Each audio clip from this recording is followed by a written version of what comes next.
The best messaging is to ask simple questions that lead to a yes or no response that are very easy and are actually prompted by LinkedIn. Because when you ask a yes or no question on LinkedIn, LinkedIn will actually prompt the person to select yes or no. So it makes it really easy for people to respond. And if you ask questions skillfully and you read their responses carefully, then you can move them into the right sequence to move it to a conversation and a presentation, and then you can turn it into a close. But messaging is all about giving value first. That's our strategy, is not trying to ask people for time or trying to get them to commit to an appointment, but to ask them if they're interested in a particular topic that addresses a pain or a problem. And when you get a yes response to somebody that's interested in a solution or report or case study or testimonials of other people that are overcoming a common pain or a problem, that's what gets people engaged. And then having something that's simply irresistible. That's a really powerful statement and hard to do on your own if you've never really created an irresistible offer before. But trying to make things so irresistible where a person would just feel stupid if they said no to your offer. You are listening to Power Marketing with Kevin Lee. Kevin and his agency Did It have helped thousands of businesses win through superior marketing, as have his books, articles, speaking engagements, and the E-Marketing Association Power Marketing Podcasts. Here's Kevin. Hi, I'm Kevin Lee with the E-Marketing Association. I wear a bunch of other hats as well. I run an agency, BDR.AI, a supplement brand called Truth Nutrition, a nonprofit called Giving Forward, and then an incubator, which has a whole bunch of stuff in it as well. And the lines between marketing and sales are increasingly blurry, right? So it's one of the reasons I'm super excited to be chatting with David Bush and Jeff Bush, both of whom have founded BDR.AI, because in the end, lead gen is a big part of either sales or marketing, depending on who you ask. So let's start with the origin story. Why'd you guys decide to build this? Want to alternate, Dave? You want to take that one, or you want me to take that one? You go right ahead. Why'd we decide to build this? I mean, I built a $40 million ad agency doing junk mail. So stuff you get in your mailbox, everybody gets mad when I call it junk mail. I'm like, it is what it is. But $40 million, 70 employees. I was generating 50,000 inbound phone calls every month to car dealers and mortgage companies around the country. That was just my vertical, my niche. Helped them sell a lot of cars, fund a lot of mortgage loans. And it was fun. The direct mail business it's still flat. It's not really declining. Everybody thinks it's declining. It's just flat. So I just kind of got bored with it. I sold that company 5 years ago, had a nice 8-figure exit. And I go, hey, what could we do digitally that would not be cutting down trees anymore? I mean, sending out mail and paper. And it's kind of, so David and I started using this platform to do some business consulting. And I honestly didn't think it was going to work. I'm not a big LinkedIn social media guy, just never had much of an interest in it. But we started booking meetings with CEOs of big companies, 10, $20 million companies. I'm like, wow, LinkedIn actually works as a platform and we're booking meetings. We're having quality conversations. I like this thing. So we bought the company a year and a half ago. And last year we onboarded, I think, a couple hundred new clients, and we're making it work for our clients. So just something new, something different, something with technology. And it's been a lot of fun. I mean, it's a lot different because technology is changing so fast, right? The AI revolution, trying to keep up with it. It's like what we planned yesterday is no longer valid today. It's crazy how fast technology is moving, but that's what makes it fun and challenging and problems to solve. So Dave and I are having fun just scaling up another company and high level B2B lead generation. Just happens to be using LinkedIn right now. It's working for us. So that would be my best answer to that. So. Yeah, that's good to hear. I mean, I happen to have inadvertently been put into the direct mail business as well by my former business partner who loved direct mail. I didn't love it quite as much. But I invented something to add sizzle back into direct mail, which is to put unique QR codes on every single piece so that when the business person or high-end B2C person scans a QR code, before they even hit the landing page, the CRM knows who they are. And it gives Glengarry leads to the sales team. So I'm mailing about 30 million pieces of direct mail under the Did It umbrella for our direct mail team. And it's not growing as an overall category, but adding sizzle to something that's old can sometimes breathe life back into it. So, the right list and the right creative with the right call to action absolutely still works in direct mail, and it works in other stuff too. So, to that end, what's the messaging that's working? So, whether it's a human making outreach or a human with the assistance of AI, so what messages are breaking through the clutter, and how should people think that through? Because I'm sure it's not as easy as just clicking one button on your site, or maybe reading your book is helpful as well, right? So what's a general best practice or formula that people should be using? Yeah, I'll take that one. I think that the best thing that people can do is to understand the five critical success factors of doing digital outreach marketing, which our strategy when you're doing outbound marketing is to first and foremost get the right list because you can't say the right thing to the wrong person. And that's what a lot of people end up doing is that they don't spend enough time getting the right data, even if they have Sales Navigator or if they have premium data, the data is just ice cold. And when they try to reach out to those people, and their profile sucks. Their LinkedIn presence, their online presence is not where it needs to be. It doesn't bring trust, credibility, and authority. Those two factors alone can kill a digital outreach campaign. And then if your messaging is too fast and too forward and it doesn't come easy, meaning to answer your question, the best messaging is to ask simple questions that lead to a yes or no response that are very easy and are actually prompted by LinkedIn. Because when you ask a yes or no question on LinkedIn, LinkedIn will actually prompt the person to select yes or no. So it makes it really easy for people to respond. And if you ask questions skillfully and you read their responses carefully, then you can move them into the right sequence to move it to a conversation and a presentation, and then you can turn it into a close. But messaging is all about giving value first. That's our strategy, is not trying to ask people for time or trying to get them to commit to an appointment, but to ask them if they're interested in a particular topic that addresses a pain or a problem. And when you get a yes response to somebody that's interested in a solution or report or case study or testimonials of other people that are overcoming a common pain or a problem, that's what gets people engaged. And then having something that's simply irresistible. That's a really powerful statement and hard to do on your own if you've never really created an irresistible offer before. But trying to make things so irresistible where a person would just feel stupid if they said no to your offer. And then just the follow up, making sure that you've got the consistency in there. Most people don't have the persistence or the organization to do follow up and follow through in a very pleasantly persistent way. They just become an annoying pest and they send the same message over and over and over again. Where using our technology and sequencing and AI and custom copywriting, we can get better responses from people. So, list, profile, make sure your presence rocks, make sure your messaging rocks, have a good irresistible offer, and then have follow up. Those five things that radically transforms your outreach results. For sure. So once there's an initial yes, and I would imagine often the delivery of whatever they ask for is an email delivery, if it's a white paper or case study or some other tidbit of a give. But for future continuing of the conversation, are there some cases where the choreography should move back and forth cross channels? So email to LinkedIn to phone, maybe even direct mail. But if the person's a high value prospect, I would imagine, the choreography maybe looks a little bit different than if it's a low value prospect, or maybe it's by industry. So, how should people think through that choreography of, continuing the conversation, the drip campaign, if you want to call it that?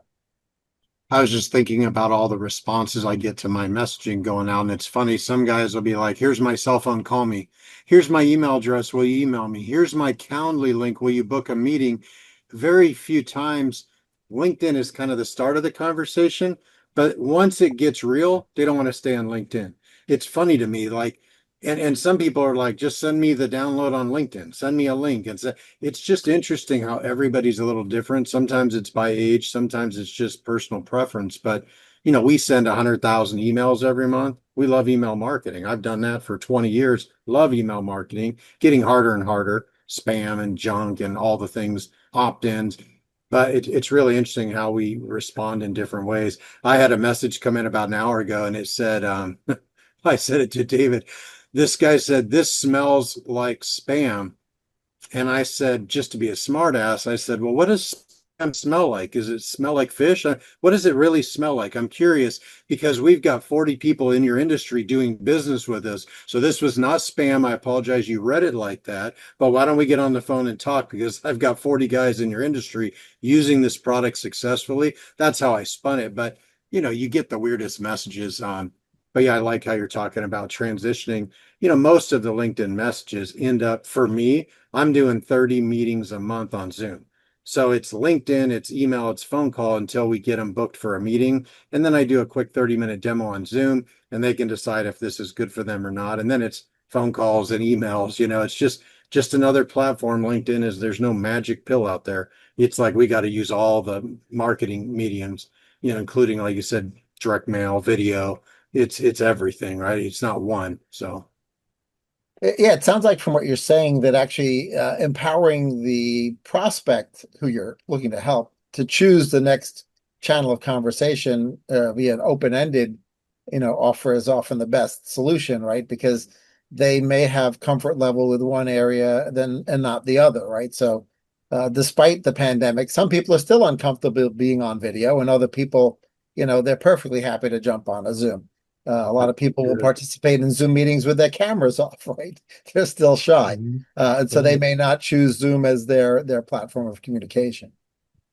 Yeah, I think the speed and the distance between getting from um, all of the forms of communication to their PMOC, their preferred method of communication, is really where the magic happens. The sooner that you can get that preferred method of communication, and then you turn off the automation and you turn on the personalization. And now that's where you're spending more personal touch time. The automation is more for the drip, to eliminate the repetitive, ongoing tip of the, tap on the shoulder, value add, resource. And a lot of times, if we'll ask a person, hey, Kevin, would you like me to send you this free resource on how to generate more marketing leads? I've been getting a lot of good feedback from other people in your network. And you say, sure. And I go, great. You want me to send it via email or via text, or do you want me to send it here in the chat? And if you give me a message back, now I have a preferred method of communication, and that's the method I'm going to communicate with you going forward. And if I don't see a response back from that method of communication, that's showing a lack of interest or bad timing. So those are the strategies that we're encouraging people, but do not put people that are real people that are responding into an automated sequence, because that can ruin trust and credibility and authority in a really quick turn of events. Yeah, that's a great point. Speaking of trust building, I noticed you guys have authored some books, right? And books are sort of an unusually heavy business card, right? You end up building trust that way, and people say, "Oh, they went through the trouble to share wisdom, and so maybe I should listen to them." So I'd love to hear how that factored into your marketing plan. I think we're both familiar with the C-suite network, and one of the things they'd love to do is, help people write books, right? So that people can have that gravitas, when they're going into meetings. So, was the book initially in your plan, or was that something you added in just to sort of build authority as a subject matter expert? I'll answer that. I mean, I've been wanting to write a book for 10 years and it was just so difficult. I'm just not a writer. I mean, I can write copy, a one-page letter, I'm good. But a book, man, chapters, I didn't want to do it. So we took like 1,000 hours of video. What do you want to call it? Like Zoom meetings where I told my story and we used AI to download it into a book, okay, like a start, and I'm like, oh my God, I can just go in and edit. This is wonderful. So we got the book done with 30 hours work instead of 300 hours. So, but yeah, we wrote it. I wanted to just, here's my true story from zero revenue, sitting in the barn next to my horse, making 100 outbound phone calls a day, to building a $40 million agency and an eight figure exit in 8 years. It's a good story, and it's like how I did it. And I had done it 2 or 3 times before, but failed one time miserably and lost everything. So there's some of that in there. It's like just, failing forward and, just continuing to pick up the pieces. And, what I'm really good at is starting over. I starting over, man. I've had to start over 3 or 4 times, so this time it worked. So I think that it's a good book and it's a true story. And it was kind of you know, David's got a book for some of his background, and then so we did this one just because it was kind of how I built an ad agency from 0 to 40 million in 8 years and sold it. So it kind of tells the whole thing. So we're excited to share it, and we just published what a couple weeks ago. So kind of excited about it. Hopefully somebody will get something out of it, especially if they own an agency or they're involved in marketing. They'll probably understand some of this journey. They're going through the same stuff I went through when I was $1 million in sales sitting in my home office to, having a big building full of people making money and not having to do it all myself. That was fun. That's more business than agency, right? Take the business principles and throw it at my agency and grow it bigger than myself. Right, right. So are there particular industry categories that you feel like the BDR.AI is particularly well suited for? You had a focus in your previous agency world, Jeff. And so are those are the same categories, or you're finding that other categories, maybe even some you didn't expect, are working really well for the technology? My answer to that would be, we found out there was 100,000 mortgage companies in America, but we found out only 1,000 of them ever did direct mail. So I paid a lot of money to build a list of the 1,000 people that spent money on direct mail every month, and we only focused on the 1%. We threw away 99% of the market, and I had 20 salespeople going after 1,000. That's when I went from 3 million to 20 million to 40 million. So being deliberate about finding our data. So this business is totally different. I mean, I Mm. was focused on 1,000 car dealers and 1,000 mortgage companies, right? So it was like a niche within a niche within a niche. And it made me very successful because I solved a problem that not a lot of other people could solve. So this business, it's anyone who's generating high level B2B leads, but we do have like 10 different verticals that we're going after where we're having success. Agencies is one of them. And because of my backstory, I owned an agency. I know what it's like to hire 100 salespeople to net out 20. I know how to do lead gen for B2B lead generation. So I think that this is our favorite niche right now, just because it was my background and we can offer a lot of help. But other B2B, like I was in the Vistage CEO group, so we've onboarded 20 Vistage guys that are out building CEO groups. EOS traction, we've got 50 or 60 EOS traction guy. So all the stuff that I used in business that I liked is like who I'm choosing to do business with, just because it's fun and I know something about it and we're on the same page instead of just going after everybody. And we're still working on what is it, our ICP, product market fit. And I hear that 10 times a day. I'm so sick of hearing that word. Product market fit. What does that mean? The right list, the right offer, right? So, but you know what? It's funny because we're only a year into this and we're still having to refine it. And that takes time, and hopefully we're failing forward. We know a couple niches we don't want to go after now, that didn't work. So big ticket items, B2B, any kind of lead generation. But we've got to get people, our clients have to follow up on these leads. And we have clients that are like, this guy responded to me on LinkedIn. He's interested. What do I say? And me and David are like, what do you say? You don't even know how to take a lead and turn it into a sale. That's not our customer. Get away from those guys. If you don't know how to sell, then we don't want to. We're just generating hand raisers. But if you don't know how to take them from hand raiser to book demo to sale, we don't want to do sales training. So anyway, Yeah. that's my answer to that. Yeah, I mean, for sure, it's fascinating as you build stuff. That your idea of where it's going to work best doesn't always resonate, right? So, and that's probably going to be true for your clients as well. I certainly know for Voicu, which is an AI powered voicemail dialer that we built. We just said, oh, well, sales teams are going to want to be able to leave a hyper personalized message in their voice with their caller ID, so that it's super easy for the person to text them back or call them back, but they didn't have to leave the voicemail themselves. So we went out there and started talking to people about it. They're like, oh, well, I don't want to, make the dials myself. Other people can do the dialing. Do you have the people too? And we were like, wait, you don't just want the technology, you want the people and the technology. So we had to do a joint a partnership with a group in the Philippines to include the people. Like we didn't want to be in the people business, but it was getting in the way of selling the platform. So like, okay, I guess we have to solve two problems at the same time, not just the platform problem, but That the is people true. problem. So maybe you'll have to partner with the folks who could actually teach the people how to sell their own stuff, We're so having that to they look don't at that. get in their own way. Um, but so let's talk about what the system actually does, right? It's automation via email, automation in LinkedIn. LinkedIn, it states they're pretty anti-automation, but they're also not ready at LinkedIn for the Clawbot-ish types of platforms, right? That can be the right-hand person or the right-hand bot of the individual and just do some of the grunt work for them. So, what does the system actually do? And what's take us through the choreography. Yeah.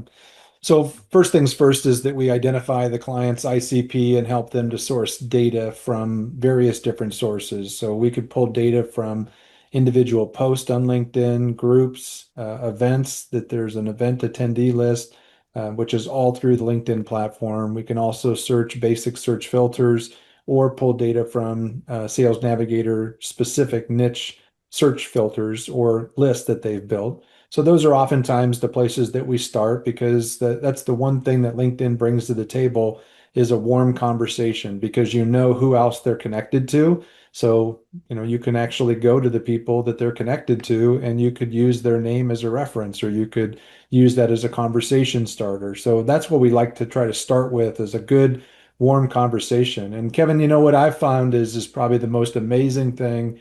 It's kind of like a jaw dropper, and I was subject to the same thing. Is the question is how many connections do you have on LinkedIn? And I know that you have a lot, but out of those 30 some thousand people that you're connected to, how many of those people match your ICP? And most of our clients are not anywhere near, they're a tenth of where you're at. But you know what most of them tell us about what percentage of their LinkedIn connections actually match their ICP? Probably under 10%. Under 10%. So if they have 3,000 connections or 6,000 connections, that's 300 people. And where are those 300 people in their LinkedIn connections? They have no idea how to find them. They haven't been communicating with them. They haven't been adding value to them. But what about the 30 of those connections that are actually strategic multipliers? What have you done for those people lately? And there, you have a platform where they have a megaphone and they can speak good things about you, and you haven't communicated with them using that platform because you don't like LinkedIn. What? Like that, like I'm not a jackass whisperer, but I'm sure trying. I'm trying to give them information about, hey, these people are already on a platform. They have thousands of followers, thousands of connections. Why wouldn't you go do something to help them and then ask them to help you in a reciprocal way? So a lot of times we're just connecting our clients to their current connections and showing them simple things that they can do to add value. There's 10 different things that we give them and say, hey, here's 10 things that you can do to bring value to the 30 people, the top 1% of all your connections that are strategic multipliers. Here's things that you can do to the 300 people that match your target ICP. And then what about the other people that are connected to you, but they may be second degree connections, or they may have second degree connections to you that you're not connected with, and they could endorse you, they could introduce you, or when you reach out to them and you come back to them and ask them for an endorsement or a testimonial, they'd be likely to do it because you're asking them about a specific person, not saying, hey, Kevin, do you know somebody that would benefit from some business development technology using AI and automation? You go, well, yeah, but I don't know who specifically today. But if I said, hey, Kevin, I recently reached out to Jeff Bush and we connected on LinkedIn. I saw that you were connected. Do you know Jeff well? Would you be open to giving a quick introduction? You'd probably be more than likely, if I had enough relationship equity built up with you, that you would probably be willing to do that for me. So sometimes we're just working smarter, not necessarily harder or with more people. But while we're building those first degree connections back into relationship, we're also sending out connection requests to second degree connections that match your target ICP. And we're sending out 100 to 200 connection requests a week, staying within inside of LinkedIn's limits. So I think that what LinkedIn hates the most is spam. I don't think that it hates automation. It just people use automation to create spam. So if you create relationships and you act as an authentic person and you create messages that are well received and not rejected and reported, you're not in a position where you're going to be harmed. And we stay with inside those confines of being the safe playground. And we do things that normal people would do in a normal day on LinkedIn, and we don't get excessive about it. So with the LinkedIn automation, with the sequencing, with the AI and the technology, we are able to use AI to create rapid responses. We create templates so that you can create templated responses using variable data points inside the person's profile. You can read their entire profile and respond back with a responsive answer that makes you look like you did a little more research than if you would have just typed a response and not looked at their profile and their website and all the things in between. And then we supplement that with email, personal touches, phone, voicemails, picking up the phone and calling the prospect once you feel like that it's worth the time and effort to put in a personal phone call. And that's what we call omni-channel communication. And with doing all those things with the right message and the right list and the right offer, it's generating opportunities for our clients. That's great. I think my favorite takeaway from that answer is really the fact that warm is better than cold, right? Mm, In every instance, right? So warm in the connections you already have, and warm as it relates to introductions, right? Because a lot of folks are out there pitching cold this, cold that. I mean, it's cold for a reason. Like that's not a right. good thing. Obviously, there you'll have the occasional Hail Mary pass that in a cold outreach will land, right? And you'll be like, woohoo, but wouldn't it be easier, right? To make sure you're not missing opportunity in the hot or warm portions of your network and taking advantage of that. So I do really like that philosophy. I think that's a great place where, AI can be of value, and help reconstruct relationships and maybe create some new ones at the same time.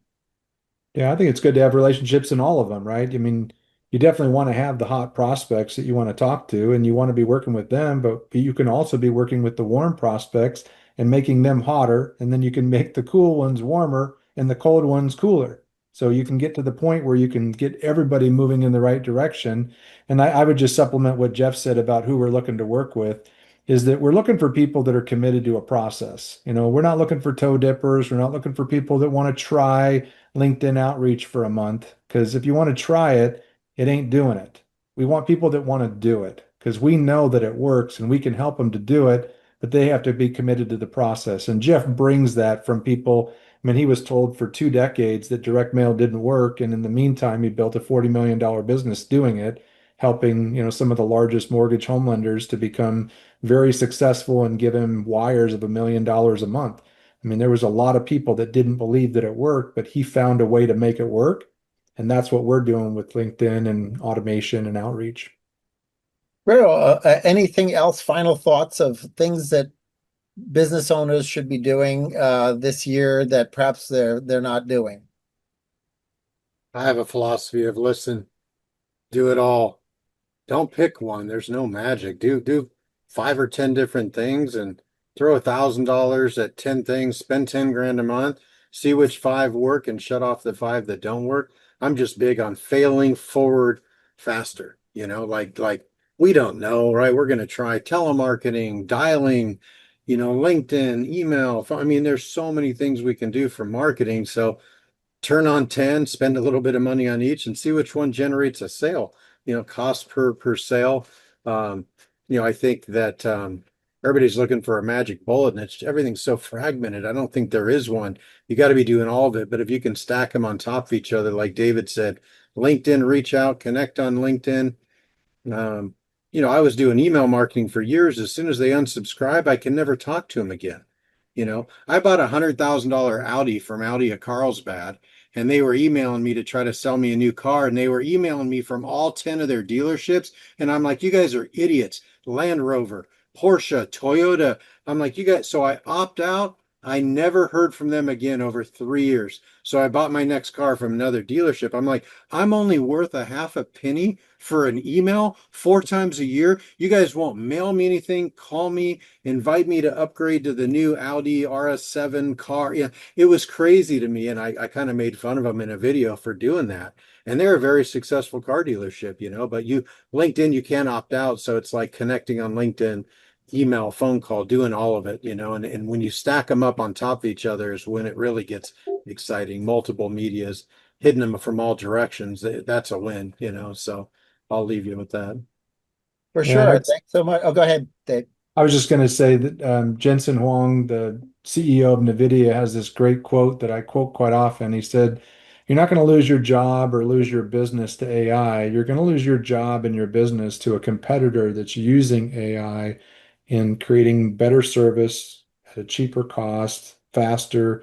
So, the longer you wait to innovate and start adopting AI in every aspect of your business, is just the farther behind you're going to be. And that's where we're trying to become a bridge to people that just need somebody that understands, how can I start using AI in a respectful and solid way that doesn't necessarily misrepresent me or go out there and spam people. And I think that's a big, big factor for a lot of people that are scared of agentic AI creating agents and doing things that are autonomous.